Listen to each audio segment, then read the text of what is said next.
අපේ රටට ඉතා අභිමානවත් ඉතිහාසයක් ලැබෙන්න ප්‍රධාන හේතුවක් තමයි අපේ රට පාලනය කරපු දක්ෂ නායකයෝ.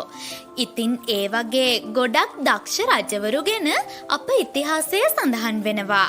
ඉතින් අද අපි මේ වීඩියෝ එකෙන් ඔයාලව දැනුවත් කරන්න යන්නෙත් ඒ වගේ නායකයෙක් ගැන. ඒ තමයි ධාතුසේන රජතුමා.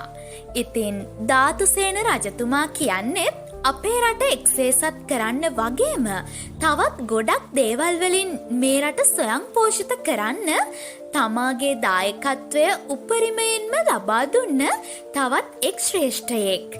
ඉතින් වැඩි කතා නොකර අපි යමු අද වීඩියෝ එකට.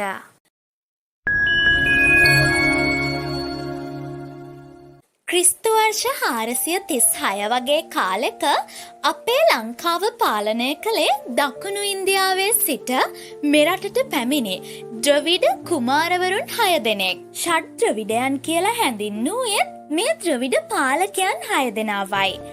ඉතින් කාලයක් මේ ද්‍රවිඩ නායකයින් 6 දෙනා අනුරාධපුර රාජධානිය ආක්‍රමණය කරමින් විවිධ කාලවලදී මෙරට වසර 27ක් වගේ ලොකු කාලයක් මේ රට පාලනය කළා. ඉතින් මේ පාලන කාලයේ ධාතුසේන රජතුමා කියන්නේ පුංචි කොළු ගැටයෙක්.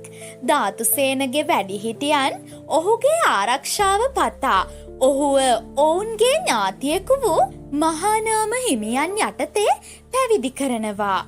මේ මහානාම හිමි කියන්නේ මහාවංශය ලියන්න පුරෝගාමී වුණු ස්වාමීන් වහන්සේම තමයි. මේ ධාතුසේන පුංචි සාමණේරයන් වහන්සේ මහානාම හිමියන් යටතේ සාහිත්‍ය ධර්මය වගේ ගොඩක් දේවල් ඉතාමත් දක්ෂ විදිහට ඉගෙන ගන්නවා. කාලයත් එක්කම උස්මහත් වුණු මේ ධාතුසේන ස්වාමීන් වහන්සේ ෂඩ් ද්‍රවිඩයන්ගේ පාලනය නතර කොට මේ රට එක්සේසත් කරන්න හිතනවා. ඒ හේතුව නිසා උපැවිදි වීමට තීරණය කළ ධාතුසේන රජතුමා උපැවිදි වී රුහුණට ගොස් මේ ද්‍රවිඩ පාලකයන් 6 දෙනාට විරුද්ධව සේනා සංවිධානය කරනවා. ඉතින් ශක්තිමත් ලෙස සංවිධානය කරගත් සේනා සමගින් ෂඩ් ද්‍රවිඩයන්ගේ පාලනය නැවැත්වීම අරමුණු කරගෙන අනුරාධපුර රාජධානිය වෙත පිටත් වී යනවා. අති සාර්ථකව සටන ජයග්‍රහණය කිරීමට ධාතුසේන රජතුමා සහ ඔහුගේ සේනාව සමත් වෙනවා. ජයග්‍රහණයෙන් පසුව තම රාජධානිය අනුරාධපුරයම කරගත් කුමරා ධාතුසේන නමින් ක්‍රිස්තු වර්ෂ 455 දී මෙරට සිහසුනට පත්වෙනවා. තම රාජ්‍යත්වයෙන් පසුව මෙරට සංවර්ධනය ගැන දෙවරක් නොසිතූ ධාතුසේන රජතුමා මෙරට කෘෂිකර්මාන්තය නගා සිටුවීමේ අරමුණින් කලාවැව නිර්මාණය කරනවා. ඒ වගේම එතුමා විසින් තවත් සුවිශේෂී වූ නිර්මාණයක් සිදු කරනවා. ඒ තමයි සියල්ලන්ම පුදුමයට පත් කරන කලාවැව ආසන්නයේ පිහිටලා තියෙන අවකන බුද්ධ ප්‍රතිමාව. අවකන බුදු පිළිමය කියන්නේ ගොඩක් සියුම් විදිහට කළුගල මත කැටයම් කරපු නිර්මාණයක්. ඉතින් මේ වගේ නිර්මාණයක් කරන්න හොඳ ඉංජිනේරු තාක්ෂණයක් අවශ්‍යයි. ඉතින් ධාතුසේන රජතුමා සතුව දියුණු ඉංජිනේරු තාක්ෂණයක් තිබුණද? ඔව්, මූලාශ්‍රවල සඳහන් වෙන විදිහට අනුරාධපුර රුවන්වැලි සෑය, ජේතවනාරාමය වගේ දාගැබ්වලට ප්‍රථම වරට අකුණු සන්නායක තාක්ෂණයක් යෙදවූ මෙරට පළමු රජු ලෙස ධාතුසේන රජතුමා හඳුන්වලා තියෙනවා. ඒ විතරක් නෙවෙයි, එතුමා විසින් සැතපුම් 54ක් පමණ දිගකින් යුතු ඇල මාර්ගයක් නිර්මාණය කර තිබෙනවා. ඒ තමයි ජයගඟ නැත්නම් යෝධ ඇල. කලාවැවේ අතිරික්ත ජලය ගෙන යාම සඳහා තිස්සාවැව දෙසට කළ මෙම ඇල මාර්ගය ගැන අදටත් අද කාලේ ඉංජිනේරුවන් පවා පුදුමයට පත්වෙනවා. ඉතින් මේ වගේ නිර්මාණ කරන්න හොඳ ඉංජිනේරු තාක්ෂණයක් අප ධාතුසේන රජතුමා සතුව තිබුණු බවට මේ නිර්මාණ දිහා බැලුවම අපිට තේරුම් ගන්න පුළුවන්. ඒ වගේම මෙරට කෘෂිකර්මාන්තය නගා සිටුවීමේ අරමුණින් වගේම රටවැසියන්ගේ පරිභෝජනය අරමුණින් කලාවැවත් ඇතුළුව තවත් පැව් 18ක් පමණ ඉදිකර බවද මූලාශ්‍රවල සඳහන් වෙනවා. ආගම දහමට ලැබී මේ රජතුමා වෙහෙර විහාර විශාල ප්‍රමාණයක් ප්‍රතිසංස්කරණය කළ බවටද මූලාශ්‍රවල සඳහන් වෙනවා. මහා පාලී නම් වූ දාන ශාලාවක් ප්‍රතිසංස්කරණය කළ බවටද සඳහන් වෙනවා. කොච්චර කට පරිස්සම් කරගන්න කිව්වත් කවුරුත් ඒක කරන විදිය කියලා දුන්නේ නෑ නේද? ස්වභාව ධර්මයේ ආශ්චර්ය සමග ආයුර්වේද වෛද්‍ය විද්‍යාවේ එකතුවක් ලෙස ඔබ වෙතට එන සීගිරි ස්මයිල්.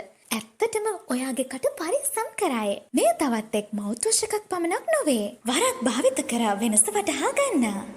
ඉතින් මේ තම රාජ්‍යත්වයට පෙර ධාතුසේන කුමාරයා සේනා සංවිධානය කරන කාලයේදී සීගිරිය ප්‍රදේශයේදී යක්ෂ ගෝත්‍රික කාන්තාවක් සමග සම්බන්ධයක් පවත්වනවා. එහි ප්‍රතිඵලයක් විදිහට කාශ්‍යප කුමාරයා ඉපදෙනවා. කෙසේ වෙතත් තම රාජ්‍යත්වය ලබා ගැනීමෙන් පසුව ධාතුසේන රජතුමා විවාහ කර ගන්නේ වෙනත් කාන්තාවක්. මොග්ගල්ලාන කුමරුන් හා දියණියක් මෙම විවාහයේදී උපත ලබනවා. ධාතුසේන රජුගේ මෙම දියණිය හා විවාහ වනු ලබන්නේ රජුගේම සහෝදරියගේ පුත්තු මිගාර සෙන්පතියයි. ඉතින් එක් දිනක් මෙම කුමරිය අතින් සිදු වූ ඉතා සුළු වරදක් නිසා මිගාර සෙන්පතියා කෝපයට පත්වී කුමරියට කස පහරක් දෙනු ලබනවා. ඉතින් ලේ ගලමින් සිටි තම ආදරණීය දියණිය දුටු ධාතුසේන රජතුමාත් ඉතා කෝපයට පත්වී තම සොහොයුරිය නැත්තම් මිගාර සෙන්පතියාගේ මව පන පිටින් පුළුස්සා මරා දමන ලෙසට තම රාජපුරුෂයන්ට අණ කරනවා. මේ හේතුව නිසා රජුගෙන් පලිගැනීමේ චේතනාවක් මිගාර තුල ඇති වෙනවා. ඒක නිසා කාශ්‍යප කුමරුන් හා එක්වන මිගාර සෙන්පතියා කාශ්‍යප කුමරුගේ කනට නොයෙක් දේවල් දානවා. ධාතුසේන රජතුමා විශාල ධන නිධානයක් සංගවා ඇති බවටත් ඒවා මොග්ගල්ලාන කුමරුට ලබා දීමට සැරසෙන බවටත් ආදී නොයෙකුත් වැරදි කරුණු කාරණා කාශ්‍යප කුමරුට පවසනවා. ඉතින් විටෙන් විට ධාතුසේන රජු වෙත පණිවිඩ යවමින් එම වස්තුව තමාටත් ලබා දෙන ලෙසට ඉල්ලනවා. මෙම එක් අවස්ථාවක තම නිධානය පෙන්වීමට කියා ධාතුසේන රජතුමා කාශ්‍යප කුමරුන් සමග කලාවැව සමීපයට යනවා. ඉතින් කාලෙකින් කලාවැවට ආපු රජතුමා සිත්සේ කලාවැවෙන් ස්නානය කර දියතෝතක් ගෙන මෙසේ පවසනවා. මේ තමයි මා සතු නිධානය යනුවෙන් කාශ්‍යප කුමරුට පවසනවා. එයින් හොඳටම කෝප වූ කාශ්‍යප කුමරුන් ධාතුසේන රජුව නිරුවත් කර වැවෙහි ඇතුල් බැම්මට කර මැටි ගසා මරා දමන ලෙසට තම සෙබළුන්ට අණ කරනවා. ඉතින් මහත් වේදනාවකින් යුක්තව ධාතුසේන රජතුමා තමා විසින් ඉදිකළ කලාවැව සමීපයේම අවසන් හුස්ම හෙළනවා. පසුව කාශ්‍යප කුමරුන් මෙරට රාජ්‍යත්වයට පත්වෙනවා. ඉතින් මේ තමයි අපේ ධාතුසේන රජතුමාගේ කතාව. අවුරුදු 27ක විදේශ ආක්‍රමණයෙන් තම රට බේරාගෙන එය කෘෂිකර්මාන්තයෙන් දියුණු කිරීමට ආගමික වශයෙන් දියුණු කිරීමට මහත් දායකත්වයක් ලබා දුන්නු ධාතුසේන රජතුමා තම පුතු විසින්ම ක්‍රිස්තු වර්ෂ 473 දී මරණයට පත්වෙනවා. වසර 18ක් වගේ තමාගේ පාලන කාලය තුල ධාතුසේන රජු විසින් නිර්මාණය කරපු අවකන බුදු පිළිමය, කලාවැව වගේ තවත් බොහෝ විශිෂ්ට නිර්මාණ අදටත් දකින්නන් මවිතයට පත් කරනවා නොඅනුමානයි. ඉතින් මේත් එක්කම අද අපේ වීඩියෝ එක ඉවර වෙනවා. ඉතින් තවත් මේ වගේ දැනුවත් කිරීමක් සමගින් හමුවෙන බලාපොරොත්තුවෙන් අදට සමුගන්නවා. ලස්සනට පිළිවෙලට ඇඳන් ගියාට කට නිසා අපහසුතාවයට පත්වෙනවා නම් වැඩක් නැහැ නේද? ලස්සන සිනහවක් එක්ක නැවුම් බවෙන් කතා කරන්න ඔබ කැමතිද? මෙන්න විසඳුම. සීගිරි ස්මයිල්. මූණ මල් පොතු, බැබිල, බුලු, නෙල්ලි, කුරුඳු, කරාබු නැටි, යවක්ෂර ලුණු යනාදී තවත් දිව්‍යමය ඖෂධීය ශාකයන් වැඩි ගණනක් පාවිච්චි කර පුරාණ රහස් වට්ටෝරුවකින් ආයුර්වේද වෛද්‍ය විද්‍යාවෙන් සාදා ඇති මෙය අපගේ මුඛයේ රෝග රසකට ප්‍රත්‍යක්ෂ ශාකසාර දීරයක් ලෙස හඳුන්වා දෙන්න පුළුවන්. විදුරු මස් වලින් ලේ ගැලීම, දත් කැක්කුම, කටගඳ ගැසීම, උගුර ආසාදනය, විදුරු මස් දියවීම, මුඛයේ පිඹිලි, දත් දිරා යාම, දත්වල මැලියම් බැඳීම, දත් කුහර ඇතිවීම, දිවේ මැලියම් ඇතිවීම වැනි මුඛ රෝග රැසක් නිසා අපි ආස කෑමක් කන්න බෑ නේද? තවත් කෙනෙක් ඉස්සරහා නිදහසේ කතා කරන්න බෑ නේද?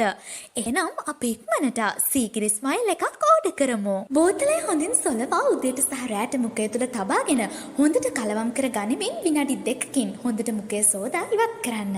වෙනස හඳුන ගනිමින් ලස්සන හිනාවකට නැවුම් මුඛයකට හිමිකම් කියන්න. කිසිම වයස් භේදයකින් තොරව ඕනම කෙනෙකුට මේ භාවිතා කරන්න පුළුවන්. අතුරු ආබාධ කිසිවක් නැත. සෞඛ්‍යමත් මුඛයකට හිමිකම් කියන්න ජ්‍යෙෂ්ඨ ආයුර්වේද වෛද්‍ය අනුර විජේසේකරයන්ගේ තවත් එක් ඖෂධීය නිපැයුමක් වන සීගිරි ස්මයිල් නිවසටම ගෙන්වා ගැනීමට අමතන්න.